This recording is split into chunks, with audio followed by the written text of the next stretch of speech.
Welcome in, and thanks for joining us for the latest edition of the WHHI Daily News, where we strive to bring you more Lowcountry news more often. I'm Bob Stevens. We begin with USCB's hospitality campus and the Surge Restaurant Group teaming up on a menu item that might put a slight dent in the workforce housing shortage on Hilton Head Island. If the town council approves, some abandoned units on Office Way next to the campus would be rebuilt into dormitory and studio style housing for up to 64 students and 64 more young restaurant workers to live. According to the town's workforce housing framework, over 14,000 workers commute to the island every day, driving past jobs that are closer to home. Another building repurposed that could become another entertainment venue on Hilton Head's south end. The area along Pope Avenue between the shipyard entrance and Caligny Plaza. The old Bank of America site is being repurposed into a brewery, beer garden, and restaurant complex. Could be operational as early as late spring. The $13 million project will turn the 17,000 square foot bank building into an experience called The Bank and will involve indoor and outdoor seating, side hustle craft beers, and dining options from tacos to burgers to pizza and a seafood truck. Outdoor activities will include a family zone and a band shell, developers hoping to add 100 jobs after the project is completed. And find out more at thebankwhhi.com.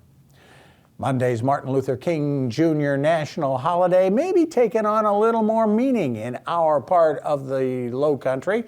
King, of course, wrote his I Have a Dream speech at the Penn Center on St. Helena Island, a popular retreat for the civil rights leader during the mid-'60s.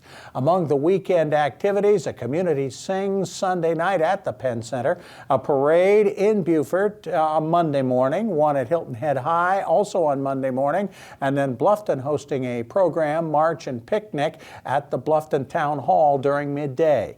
For the day of service, USCB's Bluffton campus will host a crop drop with over 100 volunteers delivering 40,000 pounds of potatoes around the Lowcountry. We don't know exactly where or when yet, but former President Trump's campaign has confirmed that he will make a stop in the state later in the month, likely in Columbia. A report in Politico says the event will not be a rally, but an intimate event to announce the leadership team for his campaign in the South Carolina primary, the first in the South in 2024. He's already been endorsed by Governor McMaster and Congressman Russell Fry up near Myrtle Beach. Still no word on an endorsement from Senator Lindsey Graham or the possible candidacies of former Governor Nikki Haley and Senator Tim Scott. And the town of Bluffton cut the ribbon and dedicated its new Reflection Plaza behind the police station, meant to provide a place for peace and rejuvenation for officers on and off duty. New Police Chief Joe Babkowitz noted the importance of mental health and wellness as one of his priorities during his introduction as Chief of Police. For more information on these and other Lowcountry stories, we invite you to visit the sources listed on your screen. Let's talk a little sports now. Justin Jarrett of LowcoSports has the latest.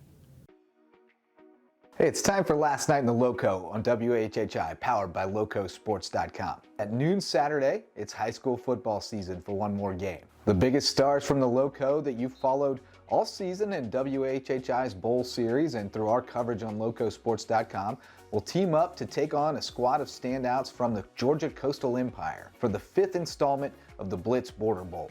Battery Creek coach Terrence Ash is at the helm of Team Lowco this year, and he has pulled together a star-studded roster of standouts from Beaufort, Jasper, Colleton, and Hampton counties.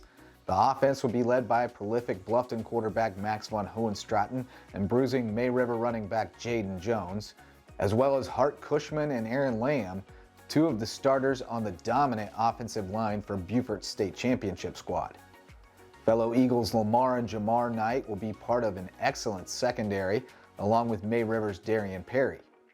While Bluffton's Jaquin Williams and Wade Hampton's Jaleo Williams and Elijah Gordon anchor a strong linebacking core that includes Hilton Head Seahawks Carter Salibi and Alex Ruckno. If it comes down to a field goal, the Lowco will be in good hands, or feet, with Beaufort's Jack Troutman. And it might. The series has been quite competitive, and is tied at 2 after the Lowco boys took home the win last year. Kickoff is at noon at Savannah's Memorial Stadium. For LowcoSports and WHHI, I'm Justin Jarrett. Until next time, go Lowco. Thanks, Justin. Our winter weather has been terrific so far. Let's see how long we can play that out. Maria Soden has the latest. Thanks, Bob. Yep, so taking a look ahead, it does look like we're going to see a slight cold snap this weekend, but once we get through that, we are going to see warmer weather into next week. Taking a look at this weekend, however, Saturday it's going to be sunny with Hilton having a high of 47, a low of 37. Bluffton's going to have a high of 48, a low of 35, and Beaufort's going to have a high of 48, a low of 37. Come Sunday, it's going to be partly cloudy most of the day with Hilton having a high of 52, a low of 34. Bluffton's going to have a high of 53, a low of 30, and Beaufort's going to have a high of 53, a low of 31. The sunrise for this weekend is going to be at 7:24 and sunset's going to be at 5:40. Taking a look at the beach tides, Saturday low tide's going to be at 9:20, high tide's going to be at 2:12, and then come Sunday low tide's going to be at 10:20 and high tide's going to be at 3:03.